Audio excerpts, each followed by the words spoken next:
रामकृष्ण हरी. मागील भागात आपण पाहिले इंद्रायणीच्या पवित्र तीरावर वसलेली देहूनगरी, विठ्ठल भक्तीने भारलेले वातावरण, प्रामाणिक व्यापारी बोल्लोबा आंबिले आणि सात्विक अंबाबाई यांचे भक्तिमय कुटुंब आणि याच घरात जन्म झाला त्या बालकाचा, जो पुढे संपूर्ण महाराष्ट्राला आपल्या अभंगाने विठ्ठल भक्तीचा नवा मार्ग दाखवणार होता. संत तुकाराम महाराज.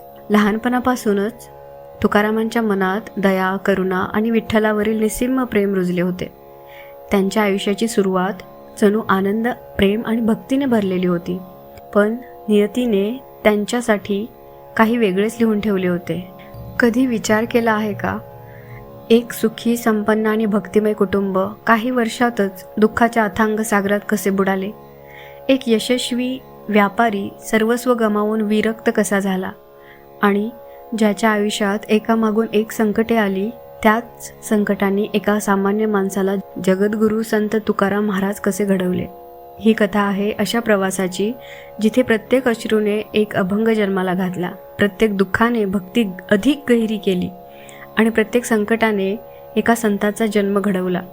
आजच्या भागात आपण जाणून घेणार आहोत तुकाराम महाराजांचे तारुण्य, त्यांचा विवाह, व्यापाराची जबाबदारी, भीषण दुष्काळाने उद्ध्वस्त झालेले आयुष्य आणि त्या सर्वातून सुरू झालेला वैराग्याचा मार्ग. चला तर मग सुरू करूया संत तुकाराम महाराजांच्या जीवनातील सर्वात वेदनादायी पण तितकाच परिवर्तन घडवणारा अध्याय. देहूनगरीत काळ पुढे सरकत होता आणि लहान तुकाराम आता तारुण्याच्या उंबरठ्यावर उभे होते. काळ कोणासाठीही थांबत नाही. इंद्रायणीच्या तीरावर खेळणारा, विठ्ठलाच्या मंदिरात तासनतास बसणारा आणि प्रत्येक गरिबाबद्दल करुणा बाळगणारा लहान तुकाराम आता हळूहळू तारुण्यात पदार्पण करत होता. वडील बोल्लोबा यांच्या सहवासात त्यांनी व्यापाराचे धडे शिकायला सुरुवात केली होती. व्यवहारात प्रामाणिकपणा, माणूस आणि विश्वास यांना किती महत्त्व आहे हे ते रोज अनुभवत होते. आई अंबाबाईकडून त्यांना भक्ती, दया आणि सेवाभावाचे संस्कार मिळत होते. तुकारामांचा स्वभाव इतर तरुणांपेक्षा वेगळाच होता. त्यांना देखाऊपणा आवडत नसे. बोलण्यात नम्रता, वागण्यात साधेपणा आणि प्रत्येकाशी प्रेमाने वागण्याची वृत्ती, यामुळे गावातील लोक त्याच्यावर प्रेम करत. परंतु त्या काळात समाजाची एक परंपरा होती. मुलगा वयात आला की त्याचा विवाह लवकर केला जाई. त्यामुळे बोल्लोबा आणि अंबाबाई यांनीही तुकारामांच्या विवाहाचा विचार सुरू केला. परंपरागत चरित्रानुसार तुकाराम महाराजांचा पहिला विवाह रुखमाबाई यांच्याशी झाला. त्या अत्यंत सात्विक आणि समजूतदार स्वभावाच्या होत्या. मात्र त्यांच्या प्रकृतीबाबत अनेक चरित्रांमध्ये असा उल्लेख आढळतो की त्या वारंवार आजारी राहत असत. त्यामुळे घरातील मंडळींना त्यांच्या आरोग्याची सतत चिंता वाटत असे. तुकाराम महाराजांनी आपल्या पत्नीची मनापासून काळजी घेतली. त्यांच्या सेवेत कधीच कसूर केली नाही. पण त्या काळात वैद्यकीय सुविधा अत्यंत मर्यादित होत्या. आजारांवर प्रभावी उपचार उपलब्ध नसल्याने अनेक कुटुंबांना अशा अडचणींचा सामना करावा लागत असे.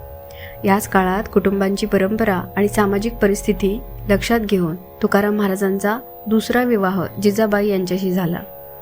वारकरी परंपरेत त्या प्रेमाने आवली या नावाने ओळखल्या जातात. आवलींचा स्वभाव रुखमाबाईंपेक्षा वेगळा होता. त्या स्पष्ट वक्त्या, कष्टाळू आणि संसाराची जबाबदारी खंबीरपणे सांभाळणाऱ्या होत्या.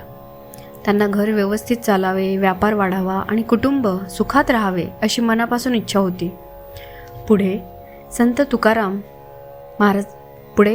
तुकाराम महाराजांच्या जीवनातील अनेक कठीण प्रसंगात आवलींची भूमिका अत्यंत महत्त्वाची ठरते. काळ पुढे सरकत होता आणि आता तुकाराम महाराजांवर जबाबदाऱ्यांचे ओझे वाढू लागले. घरातील मोठे व्यवहार, शेतीची कामे, दुकानाची व्यवस्था, येणाऱ्या जाणाऱ्या ग्राहकांची काळजी, नातेवाईकांची जबाबदारी आणि संपूर्ण कुटुंबाचा उदरनिर्वाह हे सर्व त्यांच्या खांद्यावर येऊ लागले. पण या सर्व जबाबदाऱ्यांमध्येही त्यांच्या हृदयात विठ्ठलाचे स्थान कधीच कमी झाले नाही. दिवस कितीही व्यस्त असो, देवदर्शन, नामस्मरण आणि साधू संतांचा आदर हा त्यांच्या जीवनाचा अविभाज्य घटक होता. बाहेरून पाहता तुकाराम महाराजांचे आयुष्य अतिशय सुरळीत वाटत होते. प्रेमळ कुटुंब, चालता व्यापार आणि समाजातील मान सन्मान. पण नियती शांत बसलेली नव्हती. अगदी काही वर्षातच अशी संकटे येणार होती जी केवळ व्यापारच नव्हे तर त्यांच्या संपूर्ण आयुष्याचा पाया हादरवून टाकणार होती. आणि त्या संकटाची सुरुवात झाली व्यापारातून. आता पाहूया बोलोबे आंबिले यांनी तुकाराम महाराजांच्या हाती व्यापाराची धुरा कशी सोपवली आणि त्याच्या प्रामाणिक स्वभावामुळे घडलेल्या घटना ज्यांनी पुढील आयुष्याची दिशा बदलण्यास सुरुवात केली. जर संत तुकाराम महाराजांचे जीवनचरित्र तुम्हाला आवडत असेल तर हा व्हिडिओ नक्की लाईक करा आणि अशीच संत चरित्रे ऐकण्यासाठी विठ्ठल वाईब चॅनलला सबस्क्राईब करा. तुमच्या रामकृष्ण हरी या एका कमेंटमुळे ही भक्तीची गंगा अधिकाधिक भक्तांपर्यंत पोहोचेल. रामकृष्ण हरी. आता काळ पुढे सरकत होता. तुकाराम महाराज केवळ बोलोबा यांचे पुत्र राहिले नव्हते, ते हळूहळू कुटुंबाचा आधार बनत होते. वय वाढत गेले तसे बोलोबा आंबिले यांनी आपल्या मुलाला व्यापारातील प्रत्येक बारकावा शिकवण्यास सुरुवात केली. ग्राहकांशी कसे बोलायचे, व्यवहारात प्रामाणिकपणा कसा ठेवायचा, नफा कमावत असतानाही माणुसकी कशी जपायची, हे सर्व तुकाराम महाराज रोज शिकत होते. आंबिले घराण्यांचा मुख्य व्यवसाय धान्य आणि किराणा मालाचा होता. आसपासच्या गावातील शेतकरी आपले धान्य विकण्यासाठी देहूत येत. व्यापारी मालाची देवाणघेवाण करत. दुकानात दिवसभर ग्राहकांची वर्दळ असे. काही काळातच बोलोबा यांनी व्यापाराची मोठी जबाबदारी तुकाराम महाराजांच्या हाती सोपवली. तरुण वयात एवढी मोठी जबाबदारी मिळणे ही साधी गोष्ट नव्हती, पण तुकाराम महाराजांनी ही आनंदाने स्वीकारली. त्यांच्या व्यवहारात एक वेगळीच गोष्ट दिसून येत होती. त्यांच्यासाठी प्रत्येक ग्राहक हा केवळ ग्राहक नव्हता, तो एक माणूस होता. कोणी गरीब माणूस धान्य घेण्यासाठी आला आणि त्याच्याकडे पैसे नसले तर तुकाराम महाराज त्याला रिकाम्या हातानं कधीच परत पाठवत नसत. एखाद्या विधवेच्या घरात अन्न नसेल, एखादा शेतकरी दुष्काळामुळे अडचणीत असेल, एखादा प्रवासी उपाशी असेल तर तुकाराम महाराज म्हणत, विठ्ठलाने दिले आहे तर विठ्ठलाच्या लेकरांना देण्यात काय कमी. गरजूंना उधारीवर धान्य देणे, अनेकदा पैसे परत न मागणे, संकटात सापडलेल्या लोकांना मदत करणे हे त्यांच्या स्वभावातच होते. त्यांच्या या दयाळू वृत्तीमुळे गावातील लोक त्यांचा आदर करत, पण प्रत्येकजण त्यांच्या या स्वभावाशी सहमत नव्हता. घरातील काहींना वाटू लागले, इतक्या उदारपणे व्यापार केला तर नफा कसा होणार. व्यवसायाला हिशोब लागतो, पण तुकाराम महाराजांच्या मनात हिशोबापेक्षा माणुसकी मोठी होती. ते म्हणत, संपत्ती क्षणभंगूर आहे, पण दुसऱ्याच्या डोळ्यातले अश्रू पुसण्याचे पुण्य कायमचे असते. परंतु काळ आता एका भयंकर वळणावर येऊन उभा राहिला होता. फक्त आंबिले घराणेच नव्हे, संपूर्ण दख्खन एका अभूतपूर्व संकटाच्या दिशेने वाटचाल करत होते आणि हे संकट होते महाभयंकर दुष्काळाचे. इसवी सन 1629 ते 1632 दख्खनच्या इतिहासातील हा काळ आजही एका भयंकर आपत्तीच्या रूपाने ओळखला जातो. आकाशाने जणू पृथ्वीवर पाठ फिरवली होती. पाऊस आला नाही, शेते ओस पडली, नद्या आटू लागल्या आणि हिरवागार महाराष्ट्र पाहता पाहता उपासमारीच्या छायेत गेला. ज्या शेतातून सोन्यासारखे धान्य पिकायचे तिथे आता तडे गेलेली जमीन दिसत होती. गावोगावी लोक अन्नाच्या एका घासासाठी भटकत होते. अनेक कुटुंबांनी आपली घरे सोडली. उपासमार, रोगराई आणि निराशा यांचे सावट सर्वत्र पसरले. या महादुष्काळाचा फटका आंबिले घराण्यालाही बसला. धान्य मिळेनासे झाले, व्यापार थांबू लागला, उधारी वाढत गेली. ज्यांना तुकाराम महाराजांनी विश्वासाने मदत केली त्यांच्यापैकी अनेकांकडे पैसे परत करण्याची ताकद उरली नव्हती. दुकानातील माल कमी होत गेला, उत्पन्न बंद झाले आणि एक एक करून घरातील आर्थिक आधार ढासळू लागला. पण आर्थिक नुकसान हेच सर्वात मोठे दुःख नव्हते.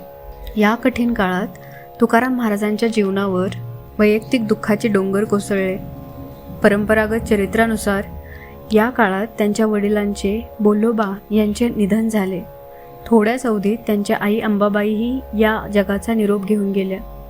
ज्यांच्या संस्कारात ते वाढले, ज्यांनी त्यांना विठ्ठल भक्ती शिकवली, ते दोघेही कायमचे दूर गेले. नियतीचा कठोर परीक्षेचा काळ अजून संपलेला नव्हता. अनेक संत चरित्रामध्ये असा उल्लेख येतो,